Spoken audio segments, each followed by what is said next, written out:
Hello good morning my dear friends. SSC CPO का mains का जो मैं सेट करा रहा हूँ आपको, एसएससी सीपीओ मेंस का हम लोग सेट कर रहे हैं। ये 2017 में आया हुआ उसके अब तक हम लोग 112 क्वेश्चंस को सोल्व कर चुके हैं। आज हम बात करेंगे 113 से, और जहाँ तक भी हो सकेगा वहाँ तक करेंगे। आज जो शुरुआत हो रही है वो हो रही है क्लोज टेस्ट से। किससे हो रही है? क्लोज टेस्ट से। तो क्लोज टेस्ट देखते हैं, बहुत कुछ सीखने को मिलेगा, क्योंकि ये सभी क्लोज टेस्ट के जो हैं ग्रामेटिकली बेस्ड हैं, इसलिए आपके लिए बहुत इंपॉर्टेंट है। किस तरह करते हैं इनको, किस तरह करना चाहिए, आप इसको जरूर सीखिएगा। इस वीडियो को ज़रा भी स्किप मत कीजिएगा, बिकॉज एक एक पॉइंट इसका इंपॉर्टेंट रहेगा जब तक क्लोज टेस्ट चल रहे हैं। उसके बाद फिर कॉमन एरर वाले पोर्सन आ जाएंगे, वो आपके लिए वैसे भी इंपॉर्टेंट है। तो ऐसा नहीं, मैं आपसे इसे कह रहा हूँ कि आप मेरी वीडियो लगातार देखिए, देखनी ही पड़ेगी आपको आज की वीडियो, क्योंकि आपको अगर क्लोज टेस्ट पे कमांड बनानी है तो ये वीडियो आपके लिए बहुत इंपॉर्टेंट होने वाली है। ये उन वीडियोज़ की तरह नहीं है कि अपने क्लोज टेस्ट निकाले कुछ बार कराना शुरू कर दिया आपको। ये एग्जाम में आए हुए क्लोज टेस्ट हैं, बिल्कुल आपके सामने चल रहे हैं इस टाइम। यस, कोई अपनी तरफ से कुछ भी बनावट में नहीं है। कह रहा है कि basketball is a game played between two teams of 5 players dash. यहाँ से इस्तेमाल किया ईच, एनी, इंडिविजुअल, वेरियस। यहाँ साथ ही साथ आपको एक वर्ड दिखाई दे रहा होगा ईच। ईच और एवरी ये दो इंडेफिनिट प्रोनाउन हैं जिनका इस्तेमाल किया जाता है दो या दो से अधिक के लिए, और इसका इस्तेमाल भी किया जाता है दो से अधिक के लिए।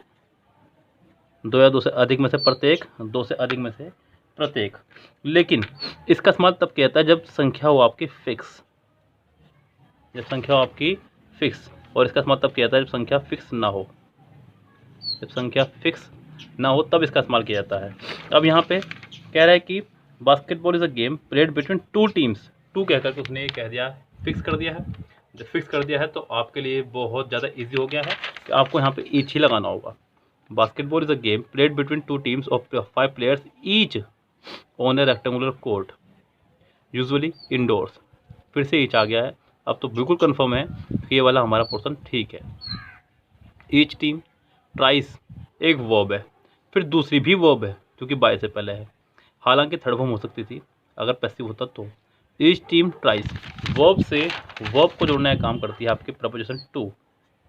Try to score, try to score, यहाँ पे आपका आएगा टू, साफ साफ। Each team try to score, इतना सिंपल वे में आपको बता रहा हूँ कि आपको ऑप्शन भी देखने की जरूरत नहीं पड़ेगी। हालांकि यस, ट्राई टू स्कोर क्या है यहाँ पे आपका? Each team tries to score by tossing the ball through the opponent's goal, an elevated horizontal hoop and net called a। किस में गिरते हैं बॉल को? बास्केट में। किस में गिरते हैं? बास्केट में। और तो कुछ होने से यहाँ पर क्रेट नहीं होती है, बिन नहीं होता है, पेल नहीं होता है, किस में गिरते हैं? बास्केट में। In a basket the only major sport strictly of US origin basketball was B की फैमिली के साथ हमेशा आती है थर्ड फॉर्म। कौन सी फॉर्म आती है? Third form. बाय से पहले भी हमेशा आती है थर्ड फॉर्म।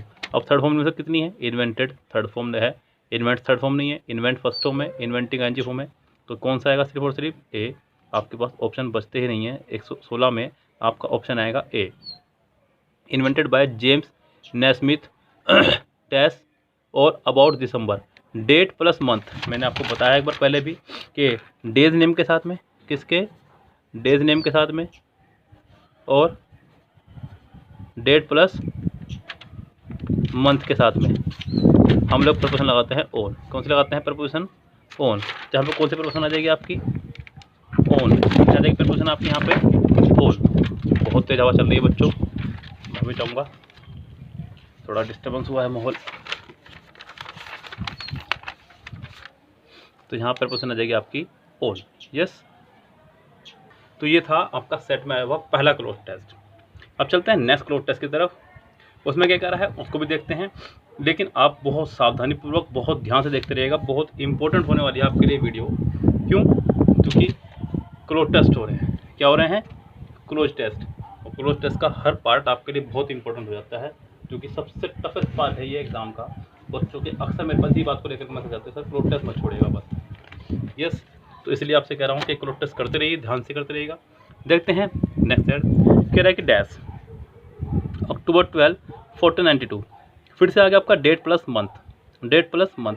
अब ये कन्फर्म है कि यहाँ पे अगर प्रपोजिशन आनी है, अगर यहाँ प्रपोजिशन आनी है तो ऑन ही आएगी और कोई प्रपोजिशन नहीं आएगी। अगर मैं आपको ऑप्शन बताऊँ, क्योंकि मुझे पेज उधर ले जाना पड़ेगा जो कि अभी संभव नहीं है, तो मैं आपको ऑप्शन बता देता हूँ। इसके 118 के जो ऑप्शन हैं वो है, पहला ऑप्शन ऑन, यस, दूसरा ऑप्शन है इन, तीसरा ऑप्शन है एट और फोर्थ ऑप्शन है टू। आप इसे समझ लीजिएगा, क्योंकि बुक आपके पास होगी तो बुक खोल लीजिएगा।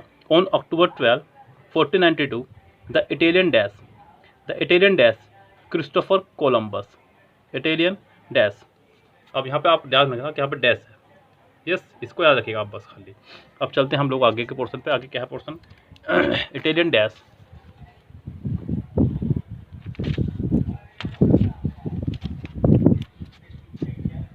Italian dash Christopher Columbus.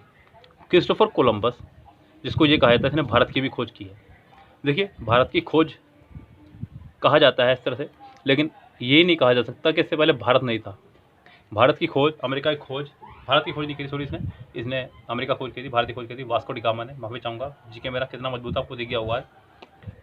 लेकिन क्या कहा जाता है, अमेरिका क्या उससे पहले नहीं था। इन्होंने वहाँ जाने के नए रास्ते ढूंढे बस, यस, वहाँ जाने का एक नया रास्ता ढूंढा, इसलिए कहा जाता है कि उसने अमेरिका की खोज की थी। Who discovered America, Christopher Columbus. तो ये कोई साइंटिस्ट नहीं था। यस, ऑप्शन हमारे पास में इन्वेंटर, साइंटिस्ट, एक्सप्लोरर और शिपराइट।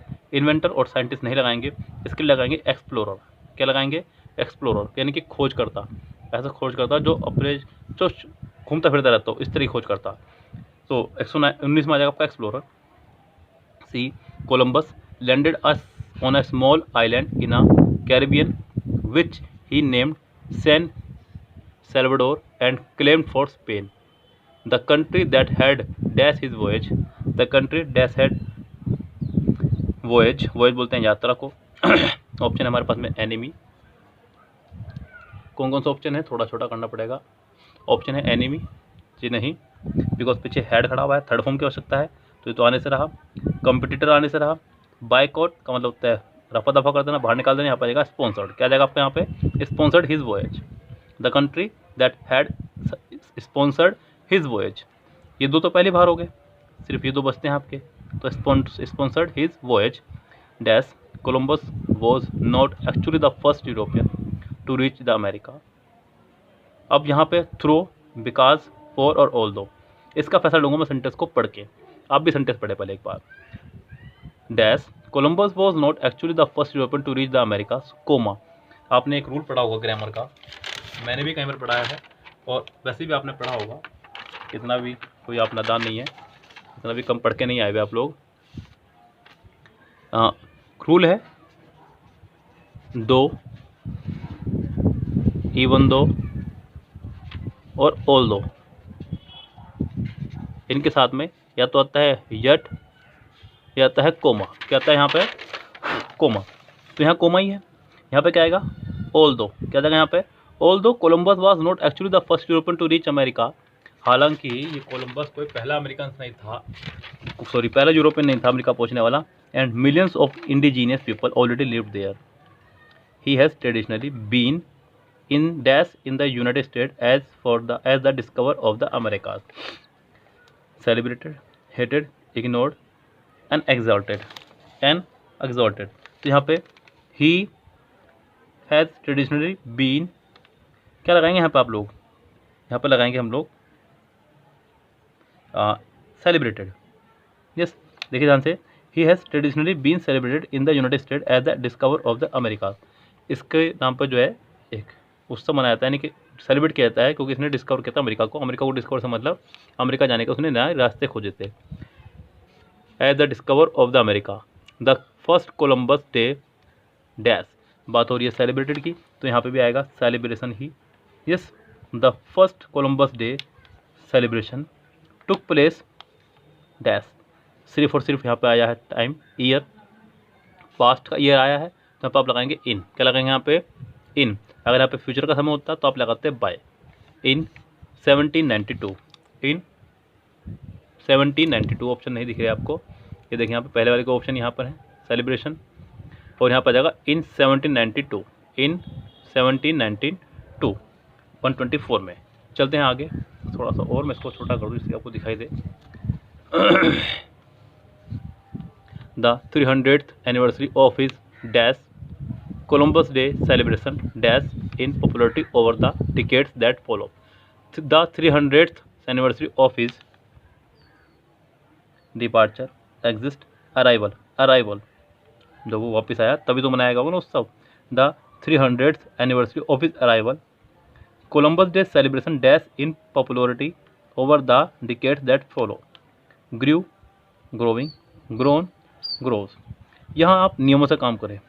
देखिए ग्रोइंग नहीं आ सकता, आईएनजी फॉर्म बिना हेल्पिंग वर्ब के नहीं आ सकती, थर्ड फॉर्म बिना हेल्पिंग वर्ब के नहीं आ सकती। ग्रो यानी कि सेंटेंस को बना रहा है प्रेजेंट में सेंटेंस नहीं बन सकता बिकॉज सेलिब्रेशंस है। क्या है आपका? सेलिब्रेशंस। ऐसे यानी कि पहली प्लूरल है, प्लूरल के साथ में प्लूरल को वाय करती है तो ये भी नहीं आ सकता। आपके पास मजबूरी है कि आपको ग्रू ही लगाना पड़ेगा। क्या लगाना पड़ेगा आपको? Grew. Anniversary of his arrival Columbus day celebration grew in popularity over the decade that follow specially in Italian American and other Catholic immigrant communities where amid a general climate of anti-Catholic prejudice Columbus was dash as आ गया है तो यहाँ पे सिर्फ और सिर्फ regarded आएगा because regarded के साथ भी as आता है आपका। Columbus was regarded as a symbol of what it means to be both Catholic and American. A federal holiday was signed into law by Franklin Delano Roosevelt in 1937. समझ में आया होगा? बहुत इजी था, ग्रामेटिकली बेस्ड है। इसी अंदाज में आपको भी करना होगा। ये अंदाज सीख लीजिएगा कि ये अंदाज आपके बहुत काम आने वाला है। चलते हैं नेक्स्ट पैसेज पे। नेक्स्ट है आपका PQRS एग्रीकल्चर पे depend. Agriculture has often been conceptualize narrowly dash specific combination of activities and organism in spite of instead of in terms of in front of. ये आपका मीनिंग पे है। Yes, meaning देखते रहिए और काम करते चले जाइए। पहला मीनिंग है इन स्पाइट ऑफ, के बावजूद। अगला है इंस्टीड ऑफ, के बदले। इन टर्म्स ऑफ, के संदर्भ में। इन फ्रंट ऑफ, के सामने। इन फ्रंट ऑफ, के सामने। Agriculture has often been conceptualize narrowly in terms of, के संदर्भ में। Specific combination of activities and organism. Wet rice, गीले चावल। Dash in Asia. चावलों का होता है, देखिए बन तो सकते नहीं, इन्वेंट नहीं हो सकते, प्रिपेयरिंग नहीं हो सकती, होती है इसकी प्रोडक्शन। क्या होता है इनका? प्रोडक्शन। तो आप इसके लिए प्रोडक्शन लगाएंगे। खेती के लिए आप हमेशा प्रोडक्शन का इस्तेमाल करते हैं। Wet rice production in Asia. Wheat farming in Europe. जी, जैसे कि वीट फार्मिंग यूरोप में है और वेट राइस ये एशिया में है। Dash ranching in the Americas. Ranching मतलब है आपका पशु फार्म, यानी कि रैंचिंग मतलब पशु फार्म। अब पशु फार्म से रिलेटेड वर्ड लगाएंगे यहाँ पे। डेली, एग्रीकल्चर, ट्री और कैटल। अब देखिए आपको यहाँ पर कौन सा ऑप्शन ज़्यादा बेटर लग रहा है। मेरी राय में जहाँ पे बेस्ट ऑप्शन रहेगा वो रहेगा आपका cattle ranching in the Americas and the like, but a more holistic perspective holds that dash are environmental engineers and कौन? humans। कौन? animals, catties, crops तो होने से रहे तो क्या देगा? humans। क्या है? humans are environmental engineers। Engineer कोई व्यक्ति हो सकता है, जानवर तो होने से रहे। अब बात हो रही है इंसान की, तो इंसान के लिए आप whom और whom में से ही कोई एक लगाएंगे। हालांकि तुरंत बाद वर्ब आई हुई है तो आपको who लगाना होगा। क्या लगाना होगा? who। अगर तुरंत बाद वर्ब ना होती तो आप whom लगाते। इसके लिए मैंने आपको पढ़ाया हुआ है खूब अच्छे से रूल। who और whom का भी वीडियो पढ़ा हुआ है, आप उसे देख सकते हैं। who whom बाय सौरभ जन सर। यूट्यूब पर जाइए, सर्च मारिए, चेक कीजिए, देखिए, बहुत कुछ सीखने को मिलेगा। कब who आता है, कब whom आता है। अभी जाइएगा यूट्यूब पर, इस वीडियो को यहीं पॉज करके या फिर इसको पूरा कंप्लीट करने के बाद who whom by SAURAV Saurabh Jain sir. Yes. who disrupt the dash habitats in specific ways। heavenly, terrestrial, aquatic, celestial। यहाँ पे देखें अगर हम लोग तो ये वोकेबलरी बेस्ड है। टेरेस्ट्रियल, हेवनली मतलब स्वर्गीय, टेरेस्ट्रियल मतलब पृथ्वी संबंधित, एक्वेटिक मतलब जल से संबंधित, सेलेस्टियल मतलब ये आकाश में जो बॉडीज हमारी घूमती रहती हैं। सेलेस्टियल मतलब हेवनली एक जैसे ही है, समझो। यस, उनको बोलते हैं सेलेस्टियल। तो यहाँ पर आ जाएगा टेरेस्ट्रियल, क्योंकि किसान हमेशा पृथ्वी संबंधी बात करेगा। Terrestrial habitats in specific ways. Anthropogenic disruptions such as clearing vegetation और टिलिंग द, टिलिंग का मतलब होता है जोतना, टिलिंग द क्या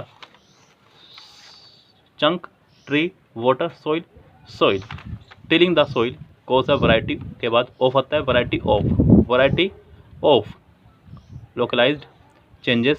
Common effects include an increase and common amount of light reaching ground level and a reduction in the competition among organisms. Dash an area. अब option है हमारे पास में नेक्स्ट पेज पे और क्वेश्चन हमारे पास यहीं पे ही, तो थोड़ा सा मेहनत करनी पड़ेगी आपको भी और मुझे भी, क्योंकि हवा बहुत तेज चल रही है इस टाइम यहाँ पे। डैश एन एरिया, ऑप्शन है आपके पास ये रहे, due to, according to, as a result और इन ऑर्डर टू। अब ये ड्यू टू, अकॉर्डिंग टू और इन ऑर्डर टू ये सब आपके प्रपोजिशनल पार्ट है। क्या आपके ये प्रपोजिशनल पार्ट, समझे बात को मेरे ध्यान से, हल्के मत लीजिएगा इस बात को, ये सब है आपके प्रपोजिशनल पार्ट। और जब प्रपोजिशनल कंजक्शन हो उनके साथ कभी भी वर्ब नहीं आ सकती। तो नेक्स्ट पार्ट में अगर मैं चेक करूँ यहाँ पे, तो यहाँ पे एक वर्ब है, क्या है, मे। क्या दिख रहा है आपको यहाँ पे, मे वर्ब आई हुई है, और इनकी हिम्मत नहीं है वर्ब लेने की, क्योंकि ये प्रपोजिशनल पोर्शन है। तो ये भी रेस से बाहर हुआ, ये भी रेस से बाहर हुआ, ये भी रेस से बाहर हुआ। आपके पास ऑप्शन सिर्फ बचता ही एज ए रिजल्ट है, और कुछ ऑप्शन ही नहीं बचता है। ये आपके लिए फ़ायदे की बात हो गई है। नेक्स्ट ऑप्शन तो मैं यही देख बता सकता हूँ, वहाँ मुझे देखने की जरूरत नहीं है। प्रेजेंट, मेक, गुड्स और प्रोड्यूस, अभी बात होती है प्रोडक्शन की, तो प्रोड्यूस ही आएगा यहाँ पे, यस, और कोई ऑप्शन यहाँ आ ही नहीं सकता। तो ये था आपका क्लोज टेस्ट, जितने भी इसके अंदर आए तीनों क्लोज टेस्ट को मैंने आपको बहुत बिंदास अंदाजा पढ़ाया। इससे बेहतर कुछ नहीं हो सकता। आप इन तीनों को एक बार फिर से पढ़ लीजिएगा वीडियो कंप्लीट होने के बाद में। चलते हैं नेक्स्ट क्वेश्चन पर। नेक्स्ट आपको बताना है किस पार्ट में एरर है, आपको सिर्फ एरर पार्ट ठीक करना है। तो चलते हैं 138 पे। पहला सेंटेंस है मैन, हु। मैंने आपको पहले बताया है कि हु, हुम, विच, व्हाट, दैट से जब सेंटेंस कनेक्टेड हो, किस से, हु से जब सेंटेंस कनेक्टेड है तो वो पिछले वाले सब्जेक्ट के अकॉर्डिंग आएगी। यस, पिछला सब्जेक्ट है मैन, प्लूरल, तो प्लूरली वर्ब आएगी। यहाँ पे हैज़ की जगह हैव होना चाहिए था, यानी कि इसका पी पोर्शन गलत है, इसका ए आंसर हो जाएगा। यस, 138 का ऑप्शन हो जाएगा ए। 139 चेक करते हैं, क्या करा है, अ प्रिंस। जब उसने अ प्रिंस कह ही दिया तो वर्ण ही वॉज लगाना चाहिए, क्योंकि अ के साथ में सिंगुलर नाउन, सिंगुलर वर्ब आया करती है। A prince was in search of a sufi master to help him in his mystical journey, तो यहाँ पे वर्ब की जगह वॉज हो जाएगा। दोनों ही सेंटेंस बहुत टुच्चे थे, अभी तक इसमें कोई भी इंपॉर्टेंट नहीं था। We have issued a order, a order, a order. आप अगर इसकी प्रोनाउंसिएट करें तो ऑर्डर के साथ में आ वैसे भी नहीं लगाएंगे, आप क्या लगाएंगे, एन ऑर्डर। क्या लगाएंगे, एन ऑर्डर सीकिंग। आपको कहीं से कहीं तक लग रहा है कि सीपीओ मेस का सेट चल रहा है? अगर नहीं लग रहा है, आपको बहुत ईजी लग रहा है, तो बहुत खुशी की बात है। देखिए, कोई भी चीज़ ईजी कब लगती है, जब वो आपको आ गई हो। यस, जब वो आपको आ गई हो, वो आपको ईजी लगनी शुरू हो जाती है, वरना तो ये हार्ड ही हार्ड है। यस, उनसे पूछे, इनको नहीं आ रहा, तो बहुत खुशी की बात है अगर ये आपको आसान लग रहा है तो। एन ऑर्डर, क्या देंगे यहाँ पे, an order. Earth deserts, is नहीं आर, क्योंकि डेजर्ट्स है, deserts plural noun, plural verb. Are a land of extremes constantly pushing life to the limit, यहाँ पर आ जाएगा आपका इसकी जगह आर। सुरेश हैव, क्या हो रहा है, सुरेश के साथ हैव आ ही नहीं सकता। सुरेश एक व्यक्तिवाचक नाउन है, सिंगुलर है, हैज़ आना चाहिए था यहाँ पे। क्या आना चाहिए था यहाँ पे, हैज़। अभी तक सारे सेंटेंस मुझे लग रहा है टाइम एंड टेंस पे जा रहे थे, किसी और पर आए ही नहीं है अभी तक भी।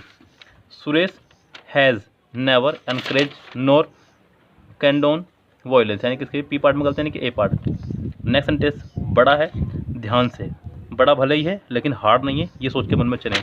If you describe someone as a maverick you mean that he is unconventional and independent and do, ध्यान दीजिएगा सेंटेंस में गड़बड़ी है शुरू हो जाएगी आपकी। इफ़ यू फर्स्ट फॉर्म ठीक है, someone as a maverick, you mean फिर फर्स्ट फॉर्म ठीक है, दैट ही के साथ में सिंगुलर हो, ये भी ठीक है, ही is unconventional and independent. And के बाद जो वर्ब आई है वो ही के ही हिसाब से आएगी, क्योंकि अभी तक इसका तो कोई सब्जेक्ट है नहीं, तो जो वर्ब है ही की है, ही आपका सिंगुलर है, तो डू नहीं, यहाँ पर डज होना चाहिए था। क्या होना चाहिए यहाँ पे, डज, यानी कि इसका पोर्शन हो गया आपका आर गलत, आर यानी कि सी पार्ट इसका मिस्टेक हो गया है। चलते हैं नेक्स्ट सेंटेंस पे। नेक्स्ट सेंटेंस है आपका 144, किंग पेंगुइन। जरूरत नहीं है मुझे इतना पेज की यहाँ पे, क्योंकि बहुत ईजी सेंटेंस है ये, समझाने की भी जरूरत नहीं पड़ रही है। King penguins are active throughout the long summer days. Penguins plural है, प्लूरल वर्ब का इस्तेमाल किया गया है, बाकी यहाँ पे कोई ज़रूरत ही नहीं है, सेंटेंस में कुछ इतना बड़ा है ही नहीं। ये सेंटेंस आपका नो एरर है, यानी कि एस यानी कि डी आंसर हो जाएगा। Bharatanatyam will also feature in the 2 week world music festival. World music festival Bharatanatyam will, modal verb के बाद मैंने आपको बताया है कि वर्ब आनी ही चाहिए, वर्ब आनी ही चाहिए, ध्यान रखें आप। अब यहाँ पे क्या है, मॉडल वर्ब के बाद उसने आपको दिया ऑल्सो, वर्ब नहीं दिया, वर्ब दी है लेकिन बाद में दी है, लेकिन ऐसा मॉडल वर्ब के साथ संभव नहीं है। कम से कम मॉडल वर्ब के साथ आने वाली वर्ब उसके तुरंत बाद होगी, इस बीच कुछ नहीं होगा। तो अब यहाँ पे क्या करना होगा, या तो ऑल्सो को मैं बाद में ले जाऊँ या ऑल्सो को मैं यहाँ पर ले जाऊँ। भरतनाट्यम ऑल्सो, ऑल्सो भरतनाट्यम, कुछ भी करें आपको ऐसे ऑल्सो हटाना है। Will feature in the 2 week world music festival, यानी कि इसके पी पार्ट में ही मिस्टेक है, यानी कि इसका ए सेंटेंस करेक्ट हो जाएगा। The government singular subject, singular verb, need नहीं, नीड्स होना चाहिए था, क्योंकि ये वर्ब की फर्स्ट फॉर्म है और वर्ब की फर्स्ट फॉर्म को प्लूरल माना जाता है, सिंगुलर नहीं। The government needs to adopt a multi year expenditure outlook while preparing the budget. Wherever you live, there is surely some countryside or coastline not too far away that you are proud of.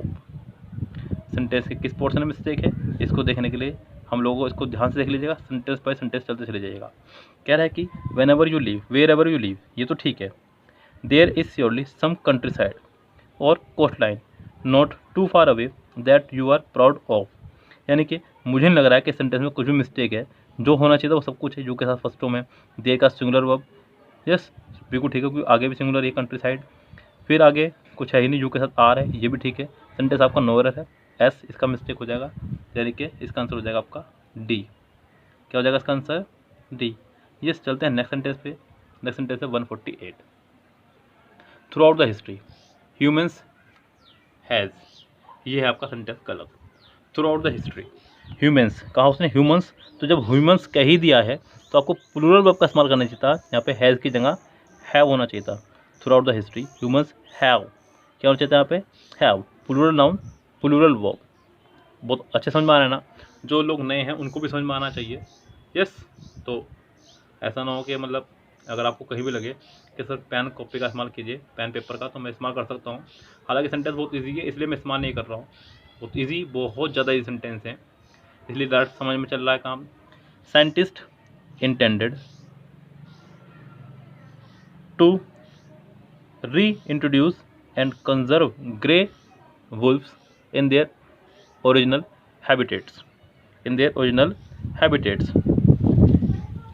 Sentence scientist के हिसाब से second form लगाई, हालांकि second form पर subject का कोई प्रभाव पड़ता ही नहीं है, तो ठीक है। To reintroduce and conserve grey wolfs in their original habitats, बाकी कुछ सेंटेंस में वर्ब है ही नहीं, इसका मतलब ये सेंटेंस नो एरर है, एस यानी कि डी इसका आंसर हो जाएगा। नेक्स्ट है द साइंटिस्ट फाउंड, फिर सेकंड फॉर्म, तो ठीक है। That leopards tend to hoist prey, prey का मतलब शिकार पकड़ना, that are between half and 1.5 time its own weight, its own weight. अब यहाँ पे हमें ध्यान देना होगा, the scientist found that, leopards का मतलब है प्लूरल, लेपर्ड्स यहाँ पे एस या ईएस लगाया, लेपर्ड्स लगाया तो एस या ईएस यानी कि प्लूरल है। Tend to hoist prey that are, फिर आर लगाया तो वो लेपर्ड्स के लिए ही है, इसका मतलब सेंटेंस प्लूरल चल रहा है। और मैंने आपको बताया था, अभी आगे आ रहा है यहाँ पे positive case it's. Positive case का जो पोजीशन है वो वर्ब को देख के क्या होती है, अगर प्लूरल वर्ब है तो प्लूरल पॉजिटिव, प्लूरल पॉजिटिव, अगर सिंगुलर वर्ब है तो सिंगुलर पॉजिटिव। प्लूरल पॉजिटिव यानी कि देयर और सिंगुलर पॉजिटिव यानी कि हिज, हर और इट्स। यस, यहाँ पे इट्स की जगह देयर हो जाना चाहिए, बिकॉज लेपर्ड्स है, लेपर्ड्स यानी कि प्लूरल, तो इट्स की जगह देयर होना चाहिए था। द केपलर स्पेस टेलीस्कोप, ध्यान देखिएगा, लॉन्च्ड ऑन 2009, खाली ईयर आया है, क्या है, केवल ईयर। अगर यहाँ पे डेट प्लस मंथ होता, डेट प्लस मंथ होता तो ऑन लगा सकते थे, लेकिन ईयर के साथ में आप ऑन की जगह इन लगाते हैं। क्या लगाते हैं? इन। वो भी तब जब पास्ट का हो, अगर फ्यूचर का होता तो बाय लगाते हैं। तो यहाँ पे the Kepler space telescope launch in 2009 यानी कि इस सेंटेंस के क्यों पार्ट में मिस्टेक है, जो भी इसका ऑप्शन होगा आगे दिया गया है वो होगा इसका आंसर। चलते हैं नेक्स्ट सेंटेंस पे। नेक्स्ट सेंटेंस है आपका 152, ध्यान से देखिएगा। The place where Buddha was cremated has recently been discovered. 152 कह रहा है कि वह स्थान, द प्लेस वेयर, यहाँ पहली बात तो प्लेस के हिसाब से वर कहना गलत होगा क्योंकि प्लेसेस नहीं कहा, इसका मतलब मिस्टेक तो यहीं है। दूसरी बात, इसको मीनिंगफुल बनाने के लिए ज़्यादा अच्छा होगा कि आप वेयर की जगह वेयर लगाएं। क्या लगाएं? Where. The place where Buddha was cremated, जहाँ बुद्धा का दाह संस्कार हुआ था, है रिसेंटली बीन डिस्कवर्ड, उसको अभी थोड़ी दिन पहले ढूंढ लिया गया। यहाँ वर की जगह आपको लगाना चाहिए वेयर, जहाँ the behaviour of resident spiders towards pirate spiders and their own prey are quite different. जरा एक बार ढंग से देख लें सब्जेक्ट को। द बिहेवियर, क्या सेंटेंस का सब्जेक्ट? The behaviour. उसके बाद में हमें पता है कि प्रपोजिशन के बाद वाले को कुछ नहीं मानते। ऑफ रेजिडेंट्स रिसाइड स्पाइडर्स खत्म, टूवर्ड्स भी एक प्रपोजिशन है, तो टूवर्ड्स के बाद भी कंजंक्शन है, वो प्रपोजिशन है खत्म। Towards pirate spider and their own prey, ये भी खत्म, ये सभी खत्म, ये सभी खत्म, ये भी खत्म। द बिहेवियर के हिसाब से यहाँ सिंगुलर होनी चाहिए थी, आर की जगह इज होना चाहिए था। क्या होना चाहिए था? Is. The consequence of his carelessness was that the game was lost. The game was lost. The consequence singular है, ऑफ के बाद वाले को कुछ नहीं मानेंगे, कॉन्सिक्वेंस के हिसाब से वॉज ठीक है। दैट के बाद द गेम वॉज, ये भी ठीक है, सेंटेंस आपका नो एरर है, इसका आंसर हो जाएगा एस यानी कि D. Ancient jewellery and decoration has a new meaning with the discovery bone ornament. Ancient jewellery और decoration has a new meaning with the discovery of, not discovery bone ornament, discovery of bone ornament, यानी कि इसका answer हो जाएगा are, R यानी कि C. Tickle is one of the broadcast and deepest subject in science. यहाँ पर tackle लगाया, इज वन ऑफ के बाद में आने वाला नाउन हमेशा प्लूरल होता है, ये तो नाउन नहीं है दोनों जने, ये तो एडजेक्टिव है, तब तो EST लगा हुआ है। Tackle is one of the broadcast and deepest subjects होना चाहिए था, सब्जेक्ट्स, ऐसा मैंने आपको पहले कई बार बताया है। ऑफ के बाद अगर नाउन आएगा तो वो प्लूरल आएगा, अगर वो बन सकता है तो, अगर वो बन सकता है तो, अगर वो बन ही नहीं सकता तो बात अलग है, लेकिन अगर उसको प्लूरल बनाया जा सकता है तो आप उसको प्लूरल ही लगाएंगे, सिंगुलर इस्तेमाल नहीं करेंगे। Tickle is one of the broadcast and deepest subjects in science. Last sentence है, can you tell me the name of the person whom wrote the book. Whom wrote the book, ध्यान से बहुत नज़दीक से देखिएगा। सबसे पहले तो मैं आपको सलाह दूंगा कि आप मेरा एक लेक्चर देख लें, हु और whom, use of who whom by सौरभजन सर, ऐसा करके आप नेट पर सर्च कर लीजिएगा, आपको डेफिनेटली इसकी वीडियो मिल जाएगी, करना ही पड़ेगा सर्च आपको। दूसरी बात समझ लें इसको ध्यान से आप लोग कि अगर हु के बाद वर्ब हो तो हु लगाना है, अगर वर्ब ना हो तो हुम लगाना है। क्या लगाना है? अगर बाद में वर्ब हो तो हु, वर्ब ना हो तो हुम। यहाँ can you tell me the name of the person whom wrote, wrote यहाँ पे वर्ब दिख रही है आपको, तो हुम की जगह आपको हु लगाना होगा। Can you tell me the name of the person who wrote the book, यानी कि यहाँ पे हुम की जगह हु आएगा, क्योंकि हु आपका एक सब्जेक्ट है और हुम आपका एक ऑब्जेक्ट है। सब्जेक्ट को वर्ब की रिक्वायरमेंट होती है, लेकिन ऑब्जेक्ट को वर्ब की रिक्वायरमेंट नहीं होती है। बाकी खूब अच्छे से बताया है मैंने, बहुत अच्छे से बताया है इस वीडियो के अंदर। हु बाय सौरभजन सर, सर्च करके जरूर देखिएगा, मुश्किल से 7 या 8 मिनट की वीडियो है, आपके बहुत कम आएगी, देखिएगा आपको डेफिनेटली आराम मिलेगा। यस, चलिए फिलहाल ये मैंने आपको सोल्व कराया पार्ट 3, क्योंकि इसके अंदर क्लोज टेस्ट था तो मैंने इसको आज यहीं पे फिनिश किया है, क्योंकि फिर नेक्स्ट शुरू हो जाएगा वोकेबलरी और फिर पैसेज, थोड़ा लेंथ हो जाएगा, इसलिए वीडियो लेंथ हो जाएगी। और दूसरी बात पार्ट 4 भी बनाना है, क्योंकि पार्ट 3 में तो कंप्लीट में कर नहीं सकता इसको पूरा, पार्ट 4 मुझे बनाना ही पड़ेगा। तो कुछ अगले पार्ट के लिए भी रखते हैं। 157 क्वेश्चन हो चुके हैं, लगभग 43 क्वेश्चन आपके नेक्स्ट पार्ट में सोल्व हो जाएंगे, टेंशन की कोई बात नहीं है। पार्ट 4 पे चलेंगे कल, सॉरी आज शाम को ही। आप चैनल को लाइक शेयर सब्सक्राइब कर ही रहे हैं लगातार, वीडियो को लाइक कर रहे हैं, कमेंट करते रहेगा साथ साथ, जितनी मेहनत आप कर रहे हैं उतनी मेहनत करते रहेगा, उतना ही प्यार देते रहेगा। जो मैं मटेरियल आपको दे रहा हूँ उस मटेरियल के नोट्स बनाते रहेगा, ज़्यादा हल्के मत लीजिएगा कोई भी चीज़, और ज़्यादा टेंशन मत लीजिएगा। जितना मैं दे रहा हूँ आपको बहुत है, बहुत बेस्ट मटेरियल दे रहा हूँ। यस ऐसा मैं अपनी तारीफ़ों में नहीं कुछ भी कह रहा हूँ, मुझे पता है कि हम लोग क्या दे रहे हैं, मुझे पता है कि पूरे यूट्यूब पर क्या पढ़ाया जा रहा है। एमबी की बुक पूरे यूट्यूब पर नहीं सोल्व कराई जा रही है, और कराई भी जा रही है तो हमारे अंदाज में नहीं कराई जा रही है। अब हम लोग इसको अब तक 100 से ऊपर सेट सोल्व करा चुके हैं एमबी के ओनली, और अभी तो हम लोग प्रयासरत हैं, चल रहे हैं। आप लोगों का सपोर्ट मिल रहा है, हम लोग कंटिन्यू सेट सोल्व करा रहे हैं। इसी तरह सपोर्ट करते रहिएगा, लाइक शेयर सब्सक्राइब करते रहिएगा। Have a nice day, see you tomorrow, शब खैर, गुड नाइट, बाय।